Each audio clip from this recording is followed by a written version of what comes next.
Let's get political. Well, Maria Cantwell and Patty Murray both voted to keep the government shut down, another vote that they took yesterday during the Mariners game.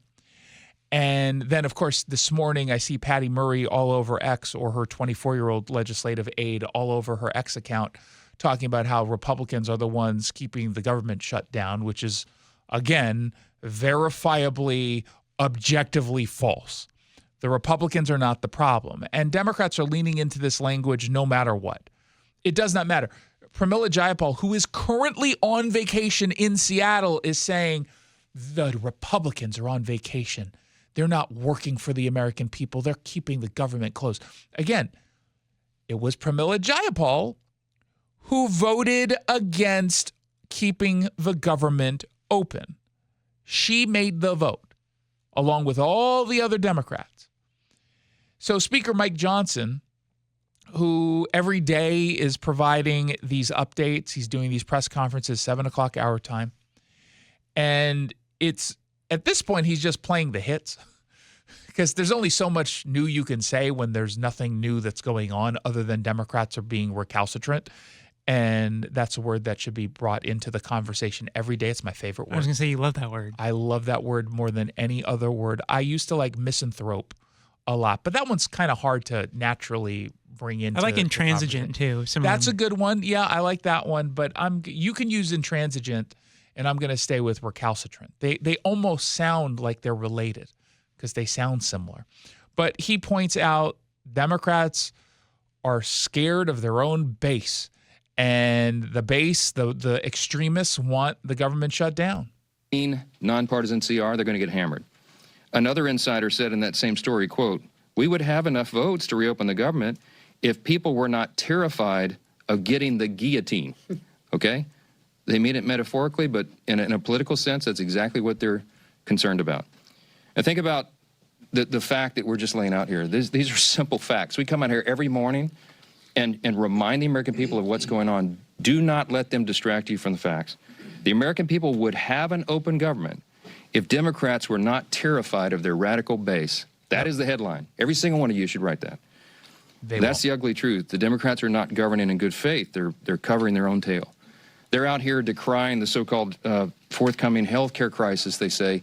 It's the one that they themselves created. Mm-hmm. The Democrats created Obamacare. They're the ones that created a subsidy with an expiration date. And by the way, did not have the votes to make that subsidy permanent because it would not make any fiscal sense. They're the ones that did all of this. Republicans are trying to fix it. And they're trying to blame Republicans for the crisis they themselves created. They cry foul when we won't bail them out of their own shutdown. I don't have anything to offer, as I've explained. I don't have any partisan priority I can pull off of the CR to make it more palatable for them. There's nothing to negotiate. They just have to do what they've always done in the past, that they did 13 times during the Biden administration, and they did as recently as March of this year.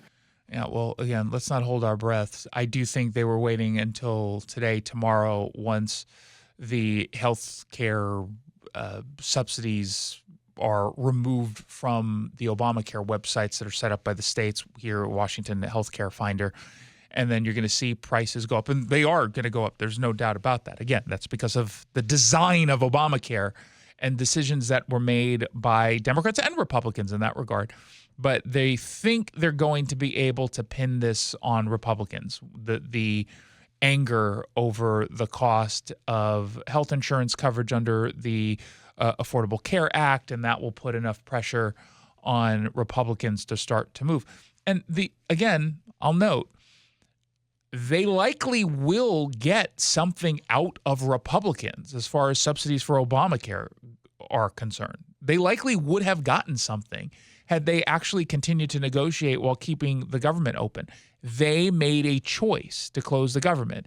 Donald Trump is taking advantage of it by letting people go in the bloated government. And this is overall, as much as I don't like to see people lose jobs, this is going to be beneficial for the federal government, the size of the federal government. So he's taking advantage where he can. And he's not suffering any political consequences for it. We went over the data points yesterday from Harry Enton from CNN. Like, he looked at all the numbers. Republicans aren't getting harmed here, and Donald Trump isn't getting. You never know how long those things are going to last. But they were looking at an aggregate of polls. You might find some outlier here or there. But whatever Democrats are hoping to accomplish, they haven't been able to yet. So we'll keep an eye.